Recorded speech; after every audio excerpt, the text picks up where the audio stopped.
በሞባይል ስልክ ዓለም ውስጥ ሁልጊዜም ትልቅ ጦርነት አለ። በአንድ በኩል ዘመናዊና በብዙ የሚወደደው አይፎን፣ በሌላ በኩል ደግሞ በቴክኖሎጂ እጅግ የገፋውና ድንበር የለሽ አማራጭ የያዘው አልትራፎን ነው።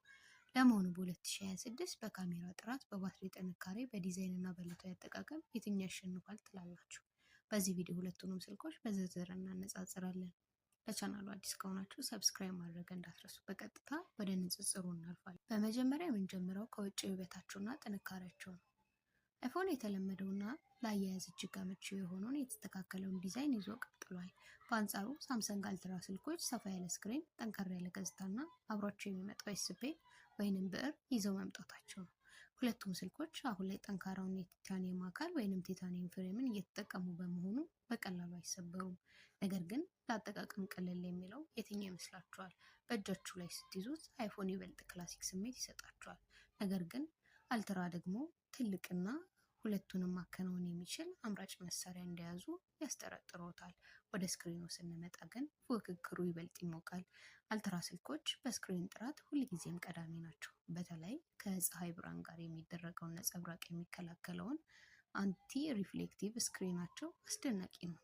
ቪዲዮዎችን ሲመለከቱ ወይንም ጌሞች ሲጫወቱ የሚሰጡት ቀለም እጅግ ደማቅ ነው። አይፎንም ቢሆን በበኩሉ እጅግ የተስተካከለ ለአይን የማያዝልና እውነተኛ ቀለም የሚያሳይ ሱፐር ሬቲና ስክሪን አለው። ሁለቱም ስልኮች የ120 ኤችዜድ ሪፍሬሽ ሬት ስላላቸው ሲጠቀሙባቸው በጣም ፈጣንና ለስለስ ያሉ ናቸው። ነገር ግን ለፊልምና ለቪዲዮ እጅግ እይታ ሰፊው የአልትራ ስክሪን በጥቂቱ ይሸፍናል።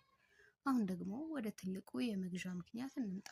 ካሜራ ሳምሰንግ አልትራ ባለ 200 ሜጋፒክስል ወይንም ባለ 200 ኤምፒ ካሜራ እና አስደናቂው የ100 ኤክስ ማጉላት ወይንም ዙም አቅም ይዞ የሚመጣው ሩቅ ያለውን ነገር አስጠግቶ በመቅረጽ ረገድ አልትራ የሚከተለው የለም። ነገር ግን ወደ ቪዲዮ ቀረጻ ስንመጣ አይፎን አሁንም ንጉስ ነው።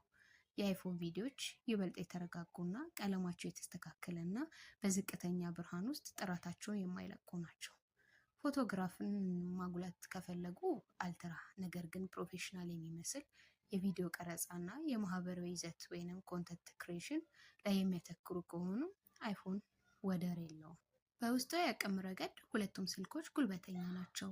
አይፎን በራሱ በኤ ሲሪስ የሚመራ ሲሆን አልትራ ደግሞ ስናፕ ድራገን የቅርብ ጊዜ ፕሮሰሰር ይሰራል። ዕለታዊ ስራዎች በአፕሊኬሽን በመክፈትና ከባድ ጌሞች በመጫወት ለሁለቱም ቀለል ያለ ስራ ነው። የባትሪ እድሜን በተመለከተ ሁለቱም ስልኮች ለአንድ ሙሉ ቀንና ከዛ በላይ ያለምንም ስጋት ያገለግላሉ። ነገር ግን አልትራ ስልክ በፍጥነት ቻርጅ የማድረግ ወይንም